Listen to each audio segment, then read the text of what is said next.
Salam alaikum wa rahmatullah. Alors, on va aujourd'hui répondre à la question suivante. Est-ce qu'il est nécessaire et important de se connaître avant le mariage, de faire une muqabala, etc. Et avant de répondre à cette question, je rappelle bien sûr que pour ceux et celles qui voudraient suivre des cours sur l'islam avec moi, ils peuvent rejoindre un programme que je propose sur ma chaîne YouTube, donc en 3 niveaux. Il y a 3 niveaux différents. Et le premier niveau, bien entendu, c'est le plus important. C'est vraiment des cours. Il y a 70 heures de cours sur la vie du prophète Mohammed sallallahu alayhi wa sallam, avec des enseignements spirituels, contemporains, les versets du Coran en lien avec la sira, des cartes, des infographies, enfin bref, je vous laisse venir découvrir. Ensuite aussi, j'aimerais remercier ici tous les tipeurs qui me soutiennent dans mes activités. Qu'Allah subhanahu wa ta'ala vous récompense d'une belle récompense. Et franchement, vous êtes dans mes doigts et dans mes invocations, je souhaite vous le dire parce que vraiment c'est une demande qui vient de vous. Écoutez, je le fais, sachez-le. Maintenant, pour répondre à la question, est-ce qu'il est nécessaire de se connaître avant de se marier ? Alors, bien entendu, en islam, l'homme et la femme, donc le couple, ils ne sortent pas ensemble comme on connaît un peu dans la tradition ici en France. On va sortir ensemble, on se fait des bisous, on a même peut-être des relations sexuelles, etc. On apprend à se connaître et ensuite, après 10 ans peut-être de vie commune ou 20, on vient à se marier parce qu'on se connaît bien en fait.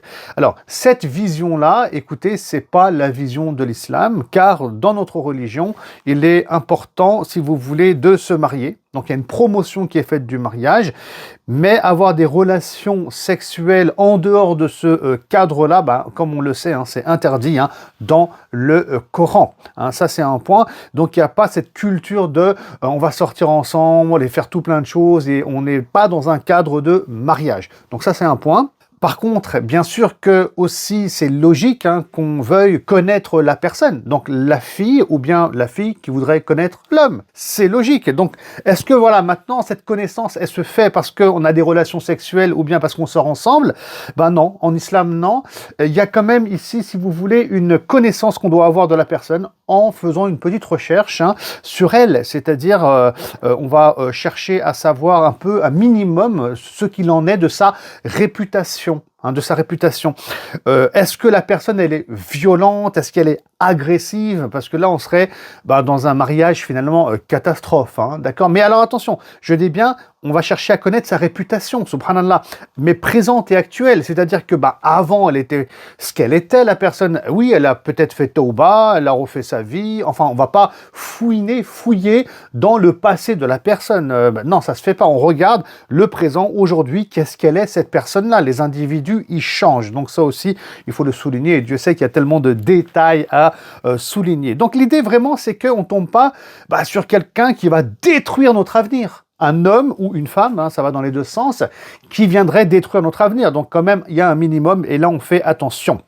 Ça, c'est un point. Et ensuite, écoutez, quand on va faire des recherches sur la personne, ou bien quand on cherche à connaître une personne avant de se marier, il y a un danger aussi, quand même, il faut le souligner, c'est que on veut que la personne n'ait pas de défaut, ça soit notre âme sœur, la personne vraiment de mes rêves, et ça, c'est autant d'éléments qui vont faire qu'au final, on se marie pas en fait. Parce que finalement, l'être parfait tel qu'on l'imagine n'existe pas, tout simplement.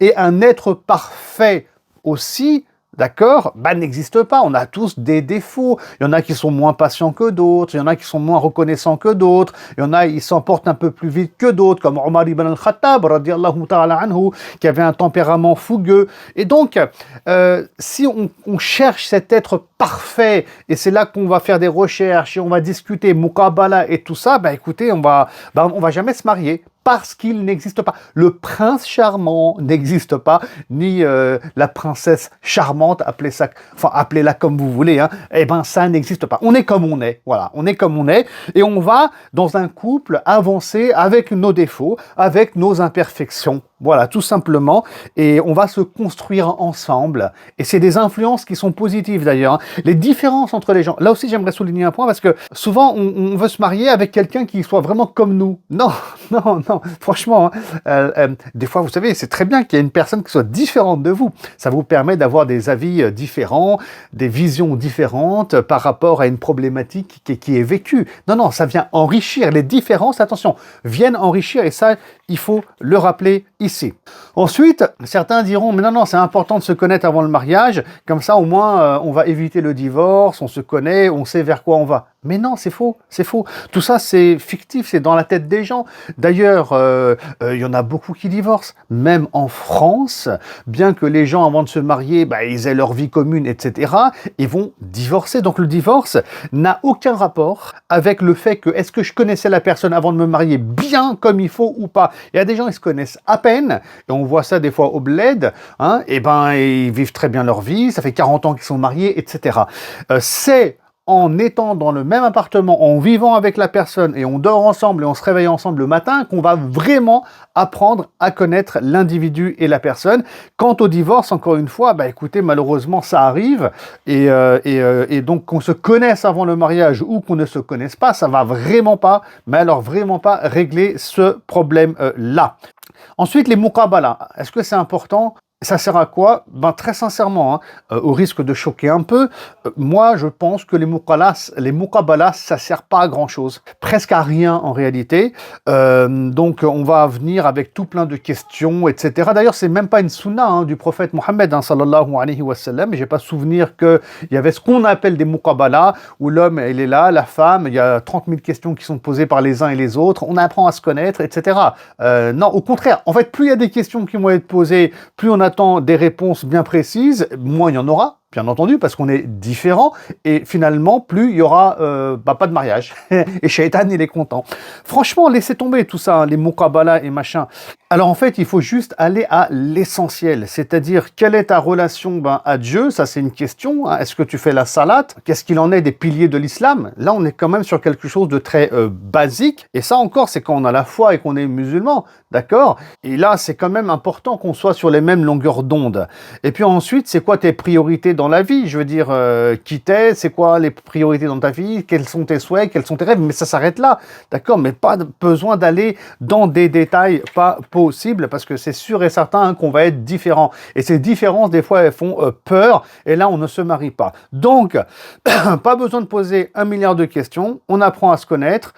Quelqu'un pourrait me dire ici, non, non, non, la muqabala, ça fait partie de l'islam, parce que le prophète, sallallahu alayhi wa sallam, une fois, il a dit à un compagnon, et c'est vrai, qui voulait se marier avec une femme, est-ce que tu l'as vu, en fait, Est-ce que tu l'as vu? Alors attention, ici, c'est pas la muqabala, le fait de la rencontrer, de lui poser des questions, des réponses, c'est pas ça le sujet. C'est de la voir aussi physiquement.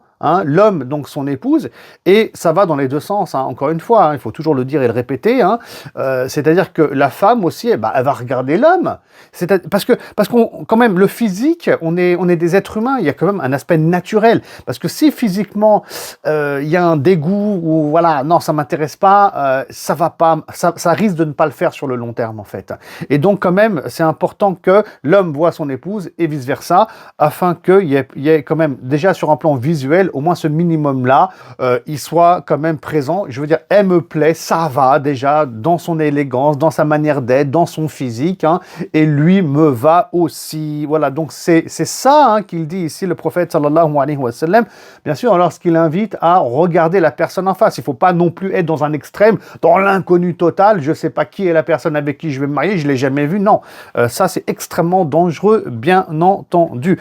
Il y a le côté réaliste, bien sûr, qu'on va prendre en compte en islam. Et puis ensuite, bien entendu, les muqabala, ça sert à rien de rentrer dans 1 milliard de détails qui sont complètement futiles et inutiles.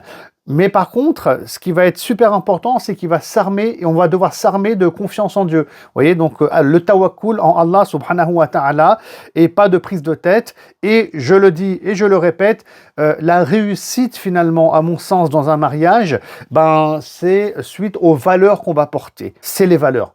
Les valeurs de patience, de tolérance, d'écoute de l'autre, la maîtrise de la colère, prendre sur soi, toutes ces valeurs qui sont humaines, universelles, eh bien écoutez, dès lors qu'on les porte, on arrive, on va dire, à vivre en couple, à évoluer ensemble avec nos différences et on place notre confiance en Dieu, subhanallah, et c'est ça vraiment le plus important. S'il y a ces valeurs-là, bah, vous êtes dans la réussite. S'il n'y a pas ces valeurs-là, ça va partir dans tous les sens. Voilà. Maintenant, je termine par un dernier point quand même qui me vient à l'esprit quand on pose cette question, donc se connaître avant le mariage. Hein. Franchement, on ne connaît pas les gens. Autant vous allez vous marier, je donne un exemple, hein, avec une femme qui ne met pas le voile, d'accord, et qui après va mettre son voile. Donc ça c'est des choses qui arrivent, c'est fréquent. Autant tu vas te marier avec une femme aussi qui met le voile et qui demain ne va pas mettre le voile ou va le retirer.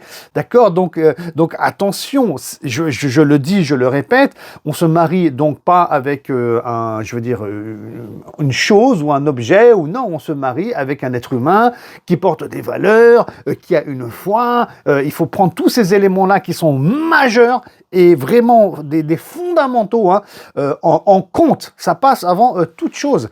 Parce que maintenant, imaginez, il y a un changement dans la perception peut-être de l'islam chez la personne. Ça veut dire quoi? Vous allez divorcer alors que vous avez des enfants, etc. C'est pas comme ça que ça fonctionne hein, en islam, subhanallah. Donc on fait attention, Inch'Allah Ta'ala, on y va avec des pincettes avec tous ces sujets.